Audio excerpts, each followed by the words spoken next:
49ers making moves before their matchup in Week 9 with the New York Giants. Are they done, and is it enough to win on the road in New York on today's Locked On 49ers?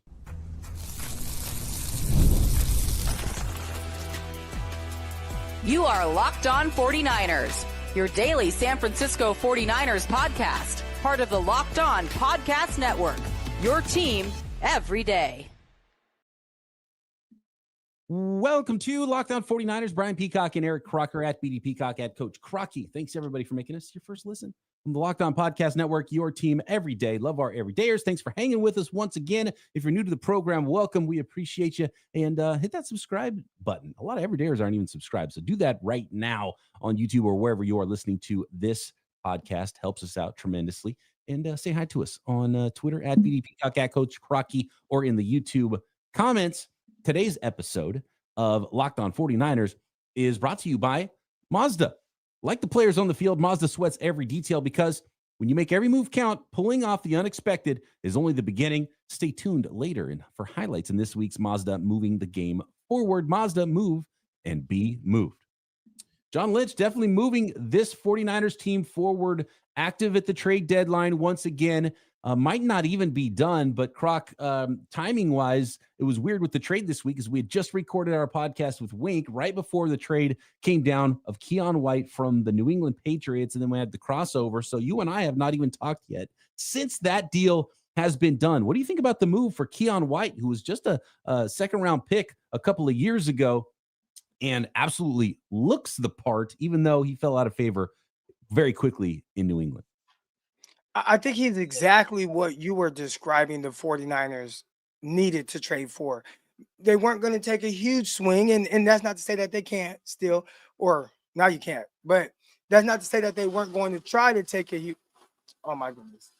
They're doing yard work out there. I'll close the window in a second. But, okay, hopefully everybody can still hear me nice and clear. That sounds fine. That was exactly what you suggested the 49ers do. Not the huge name, but get a guy where maybe you can have him around for a little bit, and he's someone that can help the 49ers, but you didn't have to give up a whole lot.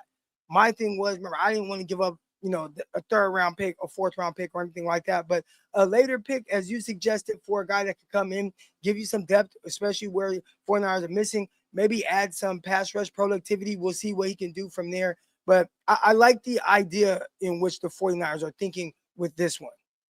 Yeah, and we'll talk about where we think he'll help the 49ers the most. And looking at Keion White, the player, one of the other keys to this is how little the 49ers had to give up to get Keion White, who has some pedigree as a high pick, height, weight, speed-wise. He is a prototype, what he looks like. He's a get-off-the-bus-first type of a player, and really fits the prototype for what the 49ers have liked in those bigger ends that can move inside and rush from the interior in recent years. And whether it's Amenahu or Arden Key and Eric Armstead, there's been a number of players all shaped somewhat differently and maybe some heavier than others, but he definitely fits that prototype for the 49ers, and a player that can come in and maybe not bend the edge and give you 10 sacks a year on the outside or anything, but a rotational player that can set the edge on the outside as a run defender, but come inside on third downs and rush from the interior, which is where he was best in New England, where the 49ers will use him, and where the New England Patriots really were not using him, especially this year under Mike Vrabel, which is why I like the fit. And to give up that little for a player with that pedigree and his physical ability, but also have a player that's not a rental, that's not going to be a free agent. So he really strikes everything, where he's still going to be under contract next year, still a younger player in the league that's developing, getting better, hopefully, and it didn't cost a lot. So for that reason, he was a player that, you didn't really see coming until the very last week before the trade, when he was inactive for the Patriots. You would have never thought a few weeks ago, it was like Keion White, second rounder from 2023. Why would he be available? He was available and became available, and now he's a San Francisco 49er. Looked like he's wearing number 56 out there, I believe, on the practice field, and is going to be on the field for the 49ers right away. And he was, hours after the trade, he was already at practice for the 49ers, ready to go. So John Lynch active once again, and I really like the move for the 49ers because of how little it costs, what he could potentially bring the San Francisco 49ers. I see in the chat bringing up Cleveland Farrell added to the team as well. And this is kind of where we transition to the idea, Croc, of the 49ers potentially not being done. Still have until Tuesday after week 9 for the trade deadline, November 4th.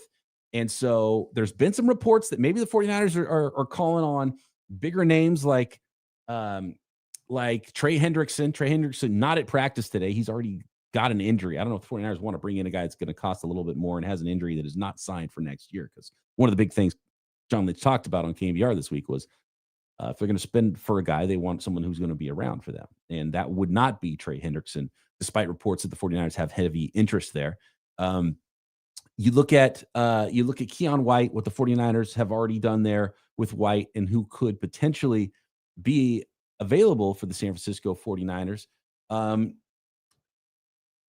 Miami Dolphins have just, after another awful week, I don't know how Mike McDaniel got through this, but the reports are Mike McDaniel's not going to be fired until the end of the season. The report wasn't that he wasn't going to get fired until the end of the season. The report was he's not going to get fired yet, and at least till the end of the season. But I mean, I think you can read the writing on the wall. I don't think McDaniel's going to be there next year. It's going to be a new GM. The new GM is going to find a new head coach. But the interim GM and Chris Grier, and we just talked about this, by the way, on the new Peacock and Williamson, which is actually called the NFL Six Pack. So check out that episode. We dive into a lot of that, and Matt Williamson and I, former NFL scout, digging into 6 topics every single day around the NFL and the new NFL Six Pack. So make sure you're subscribed up there on the Locked On Podcast Network. We talked a lot about this, and it really signals what potentially could be a fire sale for the Miami Dolphins, Croc. They fire their GM, mutually part ways with their GM, was the wording on the reports. And it sounds to me like Chris Grier built the football team and had a meeting with ownership, and they're like, well, I think, we need to change some things. He's like, nope, this is the team I built. And they're like, okay, well, we're going to find someone else to sell off these pieces then, because the thing you built didn't work. And so that's what's going on in Miami, which really feels like, according to Tom Pelissero, teams have called, and the Dolphins and Chris Grier, the GM, the former GM, had said no previously to teams calling about Jalen Phillips, edge rusher, Bradley Chubb, edge rusher, Matthew Judon. There was cornerback Rasul Douglas, and then maybe a big ticket item in wide receiver Jalen Waddle. Now, I don't think the 49ers would go down that path, but Jalen Phillips and Bradley Chubb have been names that have been thrown out there that make a lot of sense for the 49ers, and it feels a lot more likely today than yesterday that those guys would now be available, and that those GMs that were calling about those players are going to circle back with the Dolphins and the new interim GM about potentially making those moves. So definitely some more moves for the 49ers to potentially be made. And Croc, if they did make that move, I would say pure edge is the key for me now, because they brought the guy in that's the more interior type of a rusher. You already have Michael Williams, who hasn't won as a pass rusher on the outside much, and they like to move him inside. Yetur Gross-Matos has been that guy. Cleveland Farrell is not a guy that's going to win a bunch off the edge as a pass rusher. I think, to be honest with you, Cleveland Farrell went straight to the practice squad. He's all about the 49ers losing Travis Gibson and just replacing a body there is Cleveland Farrell. So I don't think Cleveland Farrell's an answer. He's just an extra body because the 49ers need bodies on the defensive line. They still have room for a pure edge. It could be just an edge rusher, speed rusher. It could be a do-it-all sort of a player. It could be New York Giants, Kayvon Thibodeau. It could be Will McDonald from the New York Jets. It could be Trey Hendrickson. But a pure edge, there's still some room there, to me, Croc, for the 49ers to make an addition. Will they? I don't know. But there's an opportunity still there. I don't think we should close the door on. I think it'd be hard to add one of those guys, especially when you consider who the 49ers have coming back, and then you don't want to really throw off the development of the young guys. So then, it'd be like, all right, well, what's your plan?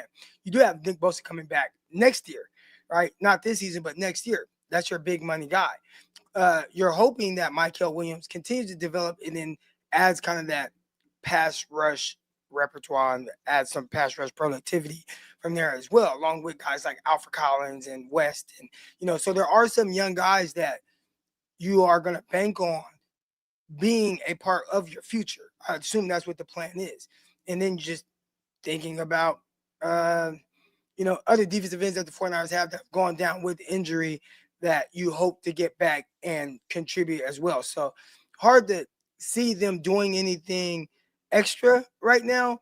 But if there's anything, I would say maybe just an interior pass rusher, like a true interior pass rusher, which again, maybe that's what they're hoping that Keion White gives them, especially after what we saw guys like Cleveland Farrell when he was with the 49ers or Arden Key do. I see Quinnen Williams named in the chat, and we had talked about potentially him being available in the fit there. With all the inside that they've added, with all the draft picks, and now Keion White wins more from the inside. it doesn't feel like interior is the way the 49ers are going to go at the trade deadline if they were to make another move. And even though it's possible they could make another big move, I don't think I would expect it. But we'll see. And John Lynch, I know, is active, and there's reports that they're out there still trying to do some things. So we'll see if that sort of a trade comes to fruition. But for now, we got to focus on week 9 and keys to victory against the New York Giants next. This episode of Locked On 49ers brought to you by Mazda. Mazda moving the game forward. John Lynch moving the game forward for the San Francisco 49ers. Kyle Shanahan doing what he can with the pieces that are still healthy for this football team. And for those who believe it's not just about playing the game, it's about redefining it, there are moments that do more than put points on the board. They move crowds, move culture, and keep moving the game forward. And I think we're going to see that on the field for the 49ers this week against the New York Giants. Some of those players that really put it on the line and move crowds, keep the 49ers culture going forward for Kyle Shanahan and John Lynch, right? And those are Christian McCaffrey. It's George Kittle against these New York Giants. And when you follow what moves you, the unexpected is only the beginning. Just like there's more to every highlight, there's more to every Mazda vehicle. Mazda, move and be moved. This episode also brought to you by FanDuel, America's #1 sports book. You want to get involved in this week's 49ers action, you can at FanDuel, any of the NFL action, but the NBA is back as well. And there's no better place to get in on that action than FanDuel, the official sports betting partner of the NBA. Even if you miss the start of a game or want to ride the hot hand, FanDuel has live bets on everything from who will score next to fourth quarter comebacks. We know every team makes a run in the NBA every single game. So you can even combine your live bets into same-game parlays for a shot at a bigger payout. Keeps every game more exciting, especially when your team is making that late push. So whether it's props, NBA, NFL, weekly lines, college football, World Series baseball, right now, FanDuel is giving new customers $300 in bonus bets when your first $5 bet wins. So head to FanDuel.com to sign up and play your game with FanDuel, the official sports betting partner of the NBA.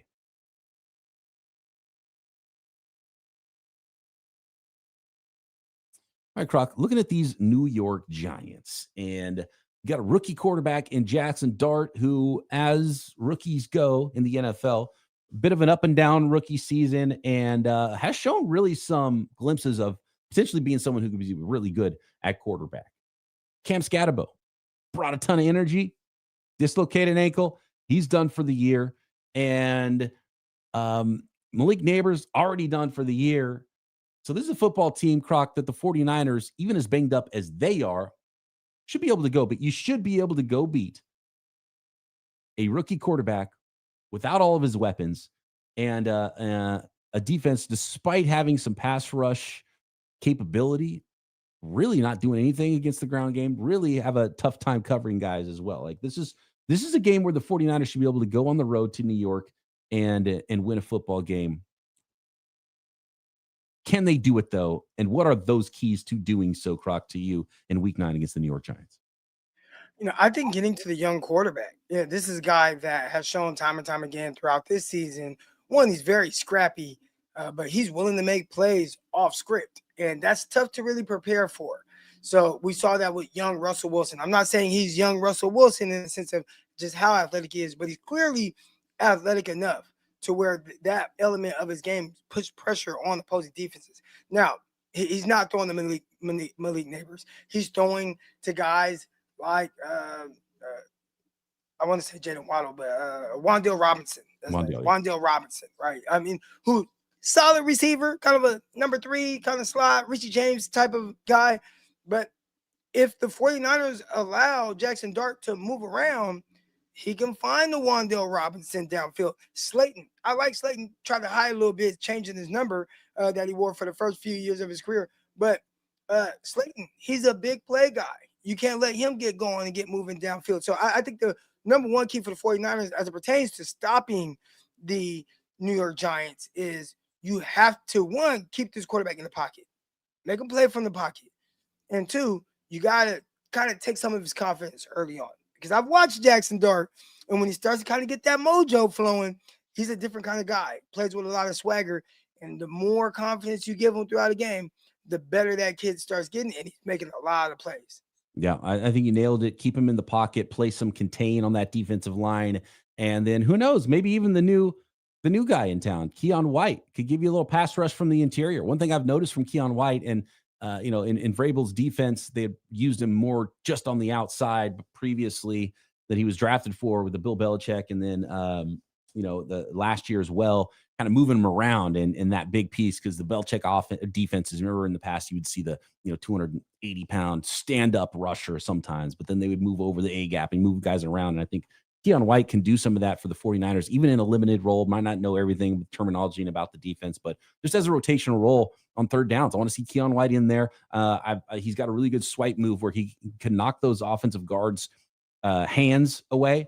And then he's got, athleticism. He can get upfield, and he's got some burst, and he can get after quarterbacks. So that's what I hope the 49ers can get from Keion White. And I think they can get that early in his tenure here, starting against the Giants while they're playing contain around the edge, trying to keep Jackson Dart in the pocket so he can't make those second reaction plays. I think that's a huge key for the 49ers in this one. And they still, real quick, I know they lost Scatterbo. They still have Tyrone Tracy. Tyrone Tracy is a good receiver of the backfield too. Yeah, I think in college, originally was a receiver, then kind of transferred over to transitioned over to playing running back. But he's a guy that definitely has pass catching ability, and he's got a little bit to him, got a little bit of juice to him. I'm not going to mistake him for a Christian McCaffrey type of running back, but he can give you a little on the ground, give you a little through the air. So that's another guy where, again, not scatterable in the sense of just this hammer, but a guy that if you allow him, he can be productive. I think maybe the biggest key to this game, if you go to the other side of the ball, Croc, for the 49ers, and I know that there's Brian Burns who can rush the passer. I know that there is Abdul Carter, the rookie, who has twice as many pressures as any other defensive player from his rookie class so far, and has looked really good and has some juice coming off the edge. And Kayvon Thibodeau can do a little bit of everything as a defensive end. They got a three-headed monster there of edge rushers plus Dexter Lawrence in the middle. But the middle is where they can be had in the run game. You're looking at EPA per play. The New York Giants are 32, dead last in the NFL against the run in an EPA per rush metric. And this is more like the game we saw against the Atlanta Falcons. The 49ers weren't able to do it last week against the Texans, but we saw what they did to the Falcons, get the run game going, which opens up everything else for Kyle Shanahan. And now you get the New York Giants in 3rd and 2 situations instead of those 3rd and longs where Brian Burns can go eat and Abdul Carter and Kayvon Thibodeau can go eat and go after the quarterback. I think this is where the 49ers can win this game offensively, is run the ball well, stay in front of the sticks, and it's the classic Kyle Shanahan game plan. And then against that secondary can be susceptible for Kyle Shanahan to dial some things open. And, even if there's no Ricky Pearsall, we've seen Mac Jones be able to dial it up to a number of different receivers this year for the 49ers. And so we'll talk a little bit about the injury report here in a minute and who we expect to be out there. But whether it's, it doesn't look like it's Purdy, Mac Jones, whether it's Robinson or Pearsall, whatever it is, I think they can get open on the back end, and you can stay in front of the sticks and you can run the football against this team. So big Christian McCaffrey game for me, big George Kittle game for me. And I think the 49ers can impose their will in the run game, which will make everything else work on offense, which would lead to a big San Francisco 49ers win Sunday. Yeah. Talk about just keys to victory, man. And yeah, I definitely think running the ball, that's going to be a big one, because if you have to rely on the passing game to keep your team in this football game, that spells trouble with Abdul Carter and all those guys that the Giants have on Brian Burns. I mean, how many sacks does Brian Burns have right now? He's on a run, I think, of epic proportions right now. Let me double check. I think I've got some stats. Yeah, he's kind of, I want to say he's in 10 sacks already. 10 sacks already. He's had a couple sacks, I think, in like a few straight games. Let me double check what we got here on the pass rush. I thought I had it up. I don't know. I can't find it. Anyway. But I mean, those guys, they can get after the quarterback. And we've seen 49ers like pass rush. Pass blocking hasn't been the greatest. 49ers quarterbacks under duress. Last game, Will Anderson, just was in the backfield consistently, and we saw how that affected the game. You have that happen again, especially with, if it's going to be Mac Jones again, and Mac Jones, he's banged up right now and has some things going on, talking about like a knee contusion. So he has a kind of a deep bruise there, I believe. I mean, the 49ers have a lot that are working against them if you can't protect the quarterback. And this is a team that definitely can get some pressure on them. More keys to victory. Taking a look at the injury report. Who's even going to be out there for the San Francisco 49ers in Week 9 next? Today's episode brought to you by Rugiet and Rugiet.com. Let's be real, gentlemen. Making excuses doesn't solve anything. Whether it's on the football field or in the bedroom, right? We've heard all the excuses before. It's just stress. I'm tired. Or it happens to everyone. But when it comes to performance, sometimes your body just needs a little extra support, and that's where Rugiet comes in. Rugiet.com offers fast-acting, doctor-prescribed treatments for ED designed to help you stop making excuses and start making moves. Rugiet makes it easy to get started. You just connect with the board-certified doctor, 100% online, no awkward waiting rooms, no in-person appointments, and if prescribed, your treatment ships discreetly to your door. Process is fast and simple and private, all handled by real doctors. It's all about confidence, connection, and getting back to the moments that matter. So visit Rugiet.com/LockedOnNFL to get 50% off your first order. That is Rugiet, RUGIET.com/LockedOnNFL. Don't forget to use our code LockedOnNFL so they know we sent you. Rugiet, stop making excuses and start making moves.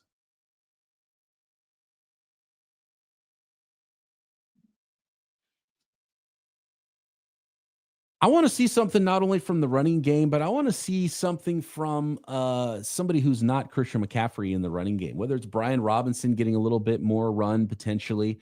I wouldn't mind seeing the rookie. I've talked about it every week, seeing Jordan James out there potentially. It seems like Isaac Guerendo's fallen out of favor. We talked about him potentially being available for some teams around the NFL that might have a need at running back if the 49ers aren't going to use him. Even got usurped as the kick returner by Brian Robinson. But playmakers on offense, Croc. The 49ers have a lot of injuries. And of course, we've said it before, and I just mentioned how I think it could be a big George Kittle game. Okay, you slow played George Kittle. I get it, coming off 5 weeks of IR with the hamstring. You get one target in the first game back, but you're running the ball well against the Falcons. Don't need to throw the ball a lot. You had the touchdown last week, but not a lot of targets. We're back to where we've been with George Kittle throughout his career in the last few years, talking about this week to week. 12 targets, Croc. George Kittle. Let's go. Well, we've seen what he does when you give him those kind of targets. But knowing Kyle Shanahan, it's interesting. We've seen the lack of targets his way through the first 2 games come back. And like I said, working them back, we understand that.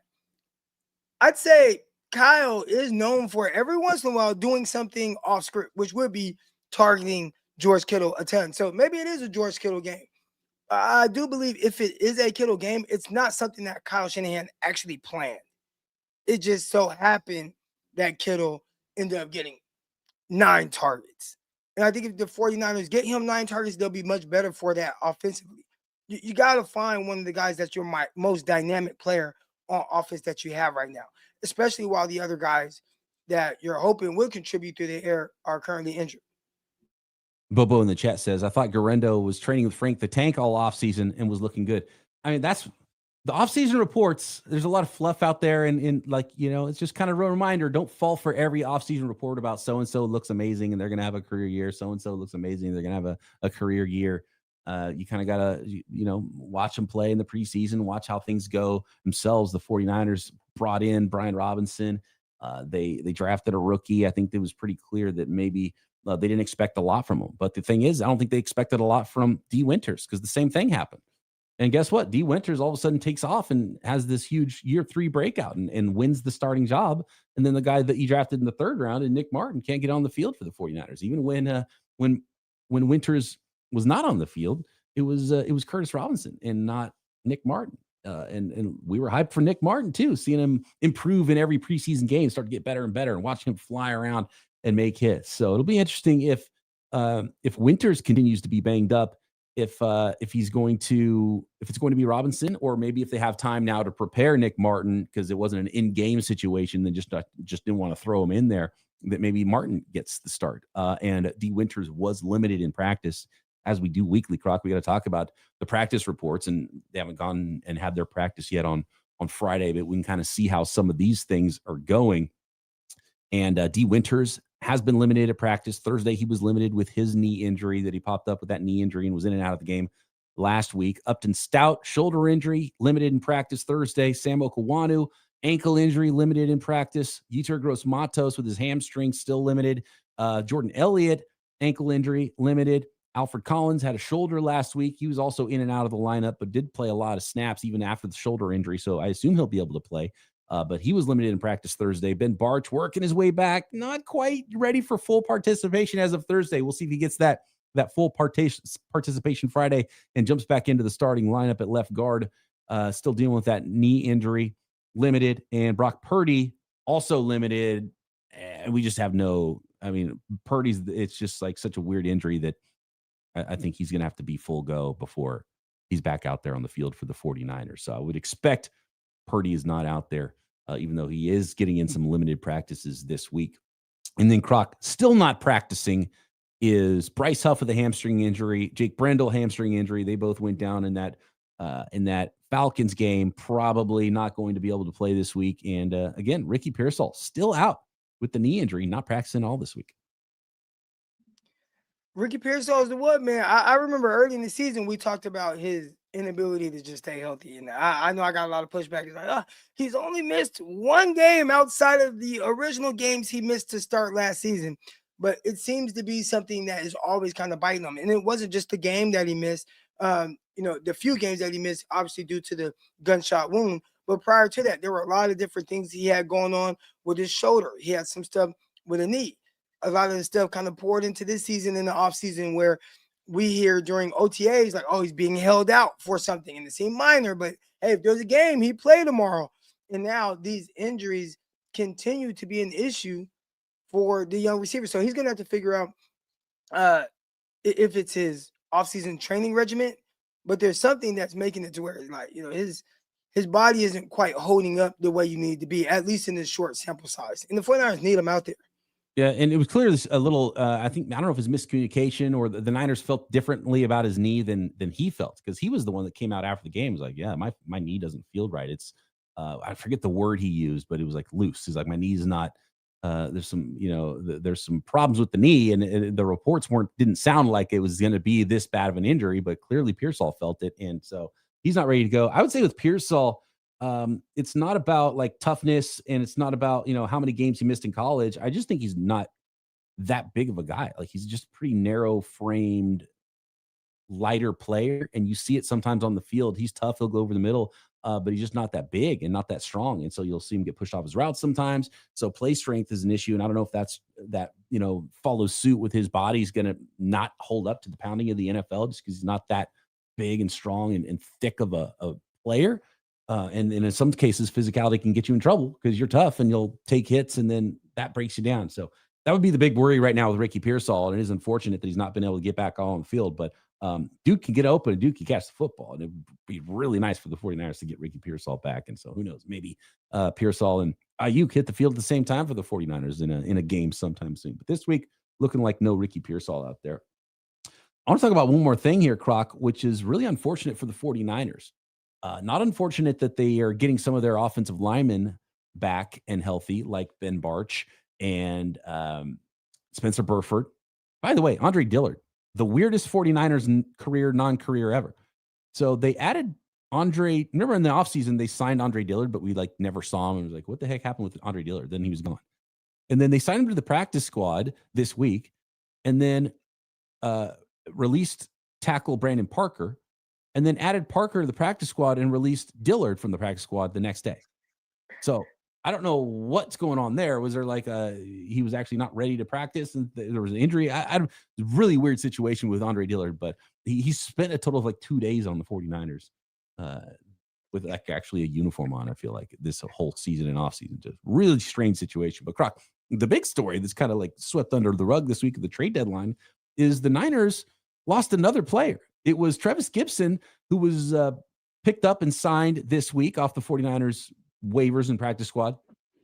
And then they tried to move Drew Moss with some of those offensive linemen coming back, Spencer Burford and Ben Barch. They tried to move rookie offensive lineman Drew Moss through waivers back to the practice squad, and a team picked him up. It was the Tennessee Titans, and they're number one I think they're number one right now on the waiver wire. So I don't know if someone else would have picked him up if the Titans didn't. But the Titans claimed rookie offensive lineman Drew Moss, and so now he's lost for the 49ers after really putting some good stuff out there on tape in the preseason. So I'm not surprised some teams liked what they saw in the preseason, and really unfortunate for the 49ers to lose a player that they've been developing this year.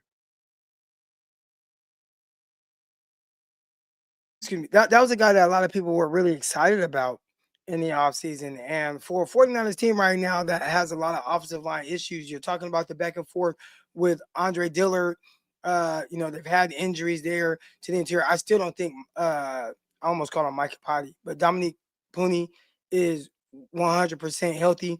He seems to be pretty banged up and not quite the version of himself that we saw his rookie year.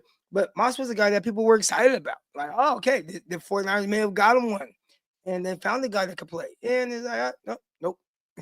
Yeah, it's a roster game. It's a numbers game too. And Croc, you always talk about your experience. Was it Joe McKnight that got injured, right? And so three guys. I remember all three guys. So Joe McKnight, or RIP Joe McKnight. It was Joe McKnight, Chris Ivory, and Brian Winters. Who Brian Winters was a center or guard, fourth round pick. But obviously Chris Ivory, Joe McKnight, both running backs. Yeah, so they needed to sign a running back, and they cut cornerback Eric Crocker, and that's what happened to Drew Moss. Like, you got enough offensive linemen, you don't have enough defensive linemen. You got to add guys at other positions, and so you look at it and it's like, well, this guy hasn't played any snaps for us. The thing that really is frustrating to me is Nick Zakelj. They had already waived to start the season. Drew Moss made the team over Nick Zakelj because they wanted to keep him, and Zakelj passed through waivers and got back to the 49ers practice squad. Then the 49ers brought Zakelj back because of the injuries to the interior offensive line, and then decided to waive Drew Moss instead and keep Zakelj, even though it was clear the league wasn't going to pick up Zakelj. So you could have had a free offensive lineman. So why waive Drew Moss, who got claimed, and not just move Zakelj back to the practice squad, who had already passed through waivers, unlike Moss? And so that's the big question I have. And obviously, I've not been that high on Zakelj, and I'd be higher on what Moss could be for the 49ers on the interior than Zakelj in his career. But the 49ers clearly like Nick Zakelj, and so maybe they're right, and they didn't want to lose him. Maybe there's some other roster politics involved there as well. But Drew Moss, now a member of the Tennessee Titans. Croc, any other keys to victory before we go here? Week 9, New York Giants. Nope. Just establish the run game, protect the quarterback. The two huge things. I got one more, and Bobo pointed out here in the chat. Stay healthy. Wink brought it up in our Winky Wednesday. MetLife Stadium claims the most bodies. The 49ers have had the most bodies claimed on their roster. That's a bad combination. Stay healthy, so you have a reason for John Lynch to go shopping for your team and not have to go shopping for a player who we thought was healthy and then gets hurt at MetLife Stadium this week against the New York Giants. So that's a big one. Stay healthy for not only this game, but all the games to come. Thanks, everybody, for making us your first listen on the Locked On Podcast Network. Croc and I back post-game to break it all down right here. Locked On 49ers.